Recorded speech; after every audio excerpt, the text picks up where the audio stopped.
Older history books tell a different story about the origins of the first Americans than the one told by modern history channels and institutions like the Smithsonian.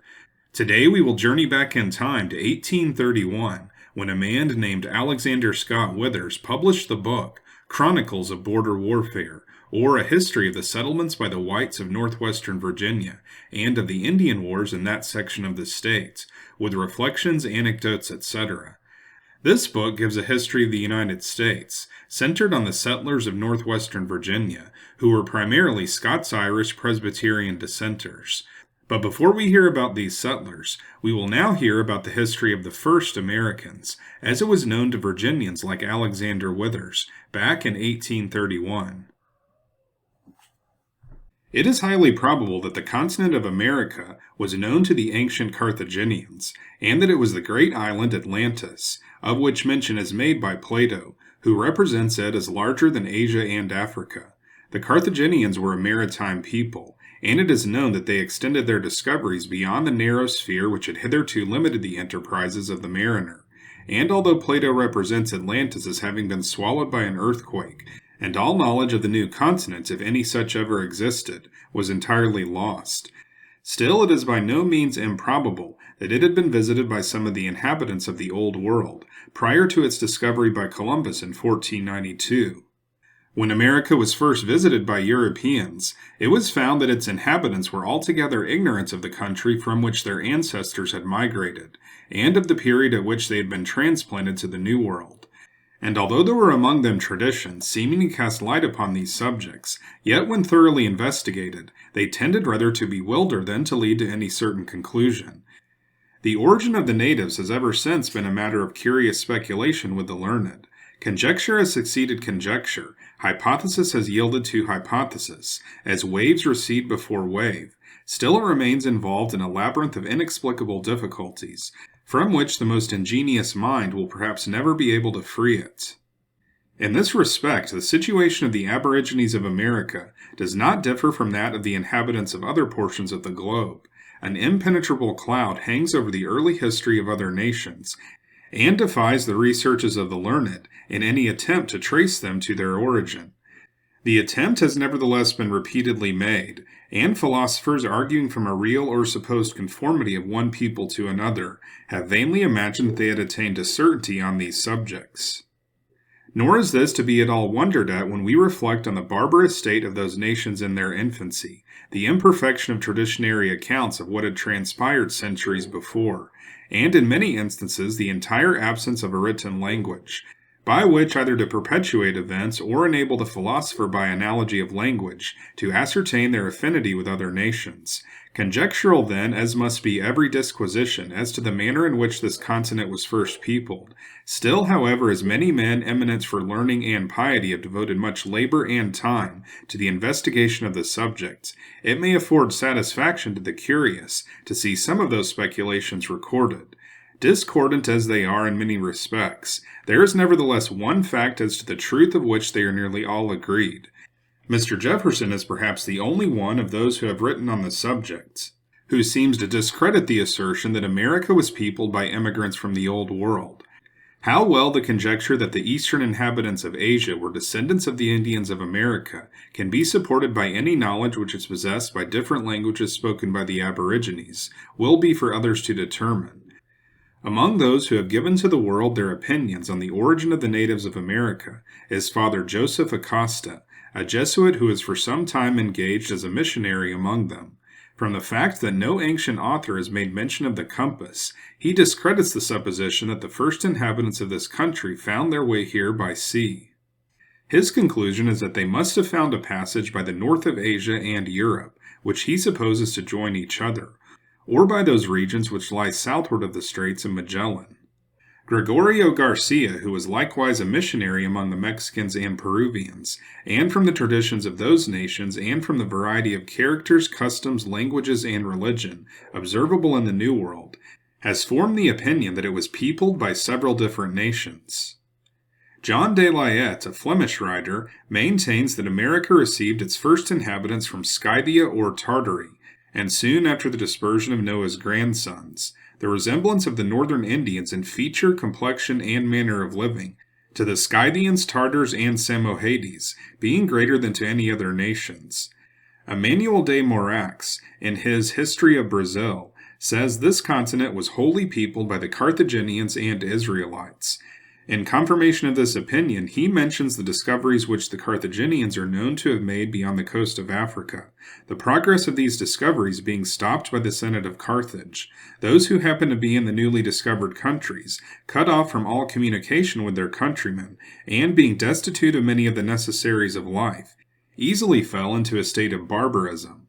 George de Huron, a Dutch writer on the subject, considering the short space of time which elapsed between the creation of the world and the deluge, maintains that America could not have been peopled before the flood.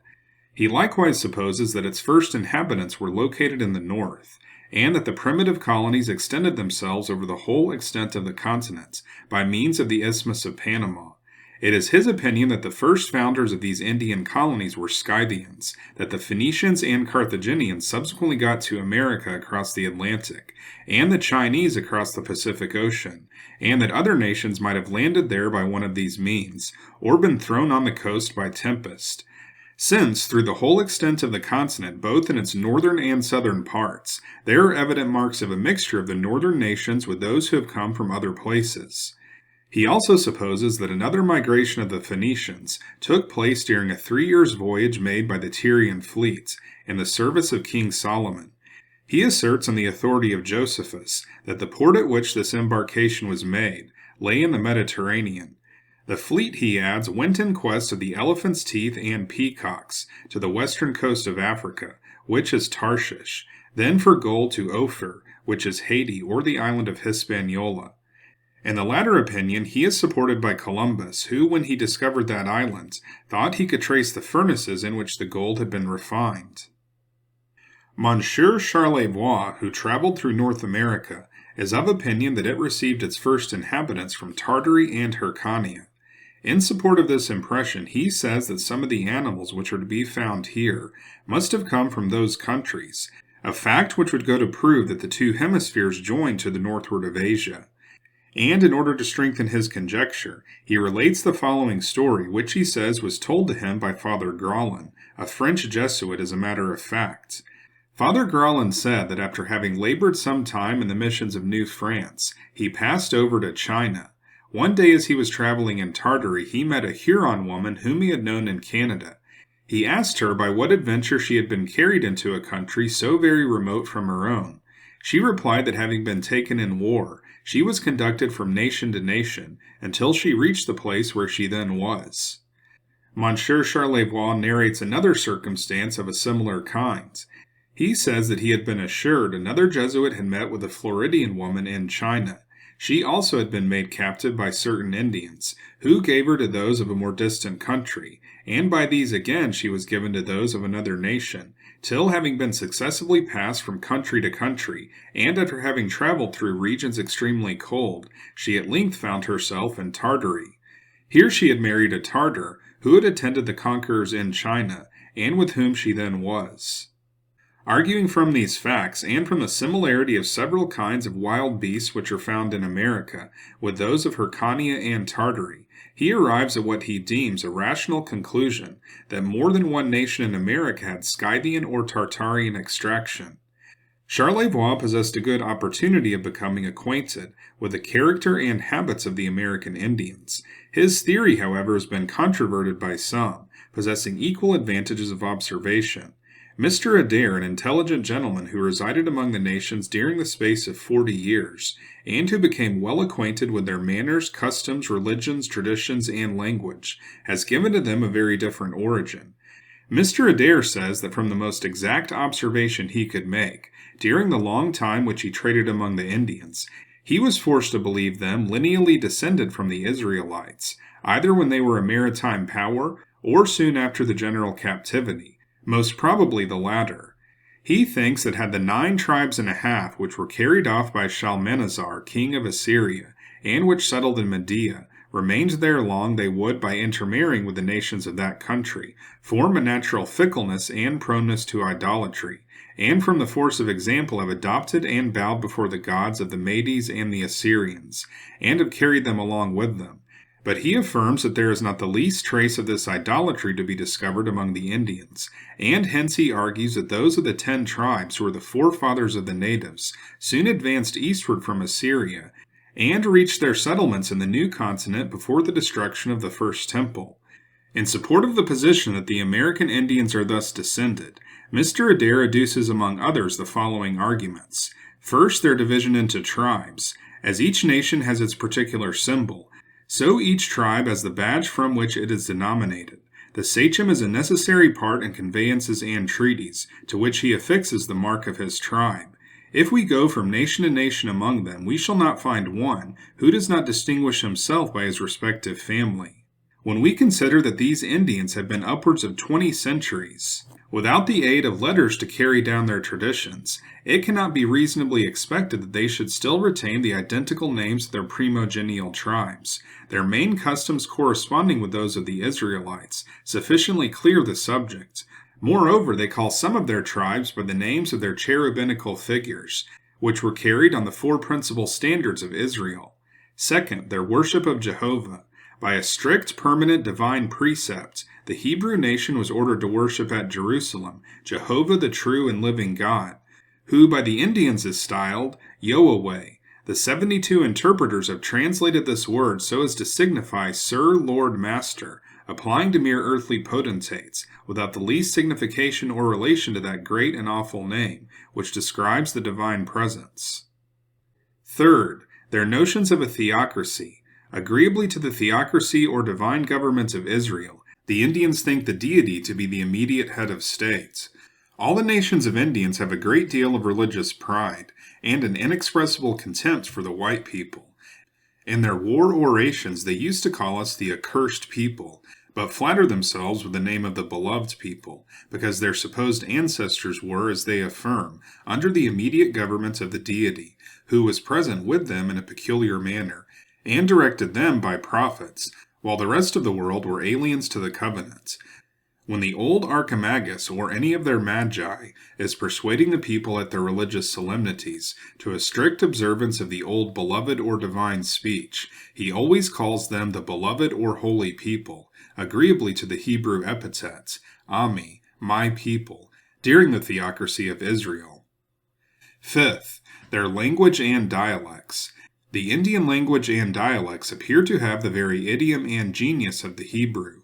Their words and sentences are expressive, concise, emphatical, sonorous, and bold, and often both the letters and signification are synonymous with the Hebrew language.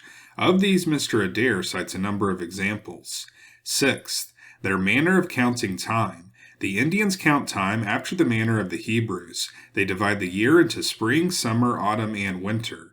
They number their year from any of these 4 periods, for they have no name for a year, and they subdivide these and count the year by lunar months, like the Israelites who counted time by moons, as their name sufficiently testifies. The number and regular periods of the religious feast among the Indians is a good historical proof that they counted time by and observed a weekly Sabbath, long after their arrival in America. They began the year at the appearance of the first new moon of the vernal equinox, according to the ecclesiastical year of Moses. Till the 70 years' captivity commenced, the Israelites had only numeral names for their months, except Abib and Ethanim, the former signifying a green ear of corn, the latter robust or valiant. By the first name, the Indians, as an explicative, term their Passover, which the trading people call the green corn dance. Seventh, their prophets and high priests. In conformity to or after the manner of the Jews, the Indians have their prophets, high priest, and other of the religious order. As the Jews have a sanctum sanctorum, so have all the Indian nations. There they deposit their consecrated vessels, none of the laity daring to approach that sacred place. The Indian tradition says that their forefathers were possessed of an extraordinary divine spirit, by which they foretold future events, and that this was transmitted to their offspring, provided they obeyed the sacred laws annexed to it. Ishtawalu is the name of their priestly order, and their pontifical office descends by inheritance to the eldest. There are traces of agreements, though chiefly lost, in their pontifical dress. Before the Indian Archimagus officiates in making the supposed holy fire for the yearly atonement of sin, the Sagan clothes him with a white ephod, which is a waistcoat without sleeves. In resemblance of the Urim and Thummim, the American Archimagus wears a breastplate made of a white conch shell, with 2 holes bored in the middle of it, through which he puts the ends of an otterskin strap, and fastens a buckhorn white button on the outside of each, as if in imitation of the precious stones of the Urim.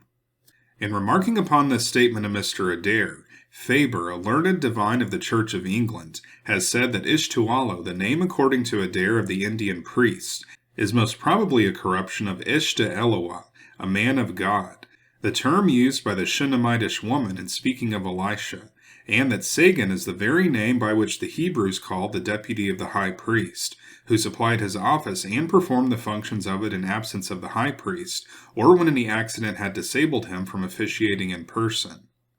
8th, their festivals, fast, and religious rites. The ceremonies of the Indians in their religious worship are more after the Mosaic institution than of pagan imitation. This could not be the fact if a majority of the old nations were of heathenish descent. They are utter strangers to all gestures practiced by pagans in their religious rites. They have likewise an appellative, which with them is the mysterious essential name of God, the Tetragrammaton, which they never use in common speech. They are very particular of the time and place when and where they mention it, and this is always done in a very solemn manner. It is known that the Jews had so great and sacred regard for the 4-lettered divine name, as scarcely ever to mention it, except when the high priest went into the sanctuary for the expiation of sins. Mr. Adair likewise says that the Americans, like the Hebrews, have an ark in which are kept various holy vessels, and which is never suffered to rest on the bare ground. On hilly ground, where stones are plenty, they always place it on them, but on level land it is made to rest on short legs. They also have a faith in the power and holiness of their ark, as strong as the Israelites had in theirs. It is too sacred and dangerous to be touched by anyone, except the chieftain and his waiter. The leader virtually acts the part of a priest of war pro tempore, in imitation of the Israelites fighting under the divine military banner. Among their other religious rites, the Indians, according to Adair, cut out the sinewy part of the thigh, in commemoration, as he says, of the angel wrestling with Jacob. 12th, their abstinence from unclean things. Eagles of every kind are esteemed by the Indians to be unclean food, as also ravens, crows, bats, buzzards, and every species of owl. They believe that swallowing gnats, flies, and the like always breeds sickness. To this that divine sarcasm alludes, swallowing a camel and straining at a gnat. Their purifications for their priests and for having touched a dead body or other unclean thing, according to Mr. Adair, are quite Levitical. He acknowledges, however, that they have no traces of circumcision, but he supposes that they lost this rite in their wanderings, as it ceased among the Hebrews during the 40 years in the wilderness. 15th, their cities of refuge. The Israelites had cities of refuge for those who killed persons unawares. According to the same particular divine law of mercy, each of the Indian nations has a house or town of refuge, which is a sure asylum to protect a manslayer or the unfortunate captive, if they can but once enter into it. In almost every nation they have peaceable towns called ancient holy or white towns. These seem to have been towns of refuge, for it is not in the memory of man that ever human blood was shed in them, although they often force persons from thence and put them to death elsewhere. 16th, their purifications and ceremonies preparatory. Before the Indians go to war, they have many preparatory ceremonies of purification and fasting. 21st, their raising seed to a deceased brother. The surviving brother by Mosaic law was to raise seed to a deceased brother, who left a widow childless. The Indian custom looks the very same way, but in this, as in their law of blood, the eldest brother can redeem. With these and many arguments of a like kind, has Mr. Adair endeavored to support the conjecture that the American Indians are lineally descended from the Israelites, and gravely asks of those who may dissent from his opinion of their origin and descent, to inform him how they came here, and by what means they formed the long chain of rites and customs, so similar to those of the Hebrews, and dissimilar to the rites and customs of the pagan world. Major Carver, a provincial officer who sojourned some time with the Indians, and visited 12 different nations of them, instead of observing the great similarity mentioned by Adair as existing between the natives and Hebrews, thought he could trace features of resemblance between them and the Chinese and Tartars, and has undertaken to show how they might have got here. He says, although it is not ascertained certainly that the continents of Asia and America join each other, yet it is proven that the sea which is supposed to divide them is full of islands, the distance from which to either continents is comparatively trifling. From these islands a communication with the mainland could be more readily effected than from any other point. It is very evident that the manners and customs of the American Indians resemble that of the Tartars, and I have no doubt that in some future era it will be reduced to a certainty that in some of the wars between the Chinese and Tartars, a part of the inhabitants of the northern provinces were driven from their country and took refuge in some of these islands, and from thence found their way to America. At different periods each nation might prove victorious, and the conquered by turns fly before the conquerors, and hence might arise the similitude of the Indians to all these people, and that animosity which exists among so many of their tribes. After remarking on the similarity which exists between the Chinese and Indians, in the singular custom of shaving or plucking out the hair leaving only a small spot on the crown of the head, and the resemblance in sound and signification which many of the Chinese and Indian words bear to each other, he proceeds, after the most critical inquiry and mature deliberation, I am of the opinion that America received its first inhabitants from the northeast, by way of the islands mentioned as lying between Asia and America. This might have been effected at different times and from different parts, from Tartary, China, Japan, or Kamchatka, the inhabitants of these countries resembling each other in color, feature, and shape. Other writers on this subject, coinciding in opinion with Carver, mention a tradition which the Indians in Canada have that foreign merchants clothed in silk formerly visited them in great ships. These are supposed to have been Chinese, the ruins of Chinese ships having been found on the American coast. The names of many of the American kings are said to be Tartar, and the Tartarax who reigned formerly in Quivira means the Tartar. Manu, the founder of the Peruvian Empire, most probably came from the Manchu Tartars. Montezuma, the title of the emperors of Mexico, is of Japanese extraction, for according to some authors it is likewise the appellation of the Japanese monarch. The plant ginseng, since found in America, where the natives termed it Garantagoan, a word of the same import in their language, with ginseng in the Tartar, both meaning the thighs of a man. Dr. Robertson is decidedly of the opinion that the different tribes of American Indians, excepting the Eskimo, are of Asiatic extraction. He refers to a tradition among the Mexicans of the migration of their ancestors from a remote country situated to the northwest of Mexico, and says they point out their various stations as they advanced into the interior provinces, which is precisely the route they must have held if they had been immigrants from Asia. Mr. Jefferson, in his notes on Virginia, says that the passage from Europe to America was always practicable, even to the imperfect navigation of the ancient times, and that from recent discoveries it is proven that if Asia and America be separated at all, it is only by a narrow strait. Judging from the resemblance between the Indians of America and the eastern inhabitants of Asia, we should say that the former are descendants of the latter, or the latter of the former, except indeed the Eskimo, who from the same circumstance of resemblance, and from identity of language, must be derived from the Greenlanders. A knowledge of their several languages would be the most certain evidence of their derivation which could be produced. In fact, it is the best proof of the affinity of nations, which ever can be referred to.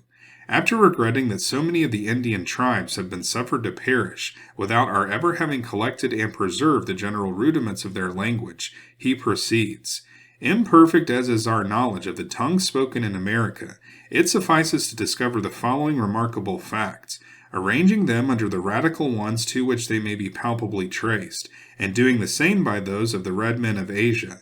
There will be found probably 20 in America for 1 in Asia, of those radical languages, so called because if they were ever the same they have lost all resemblance to one another.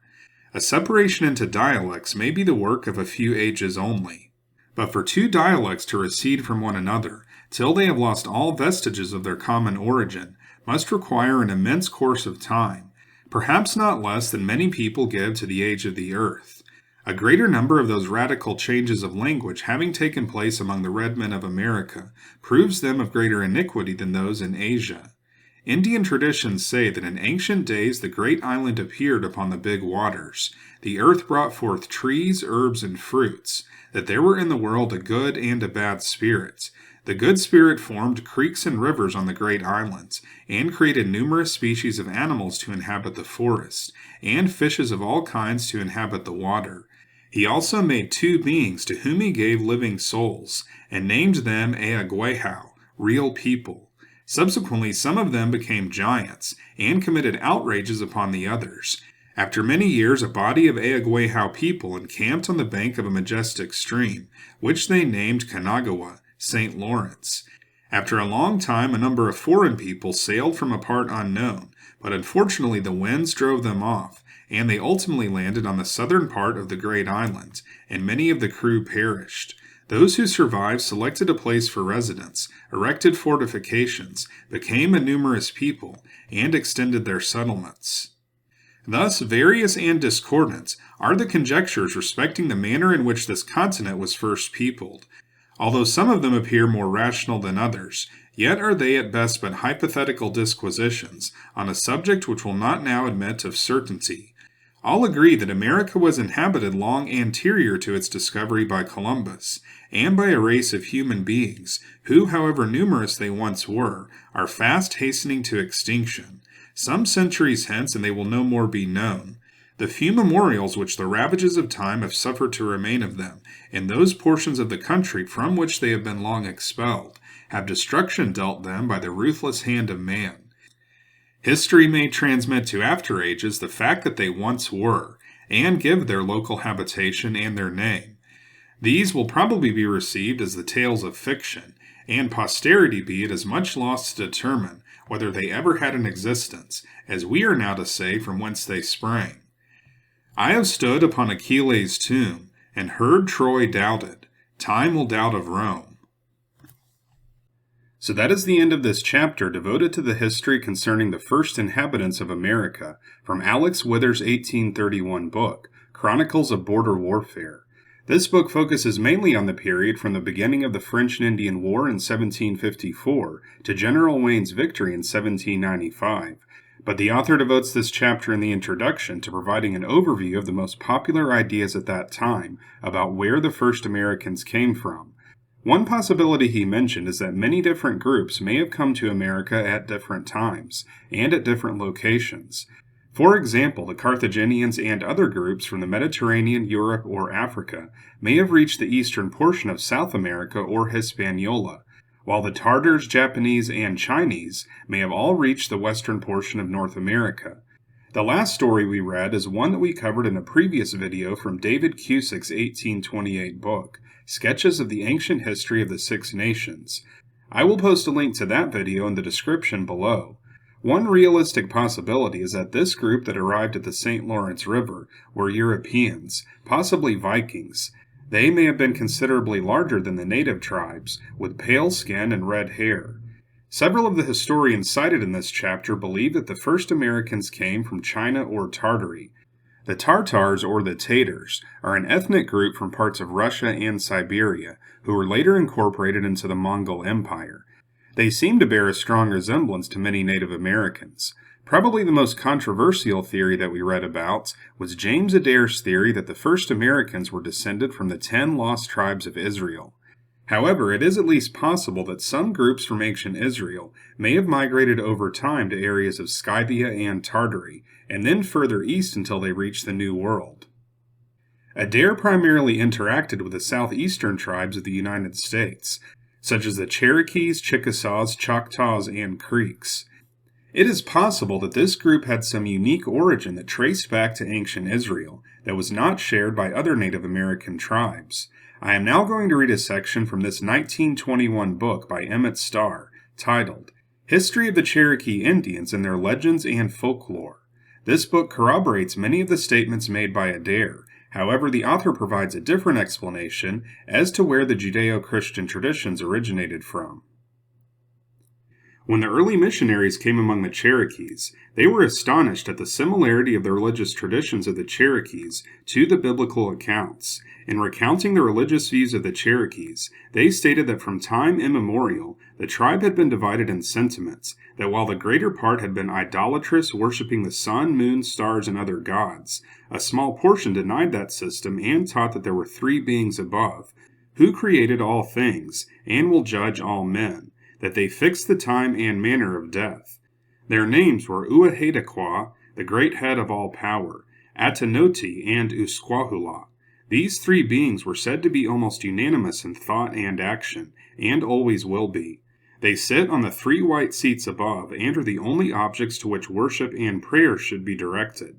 The angels are their messengers and come down to earth to attend to the affairs of men. They claimed that Yehovah was the name of a great king. He was a man and yet a spirit, a great and glorious being. His name was never to be spoken in common talk. This great king commanded them to rest every seventh day. They were told not to work on this day, and that they should devote it to talking about God. Yehovah created the world in 7 days, at Nutatequa, or the first new moon of autumn, with the fruits all ripe. God made the first man of red clay, and he was an Indian, and made woman of one of his ribs.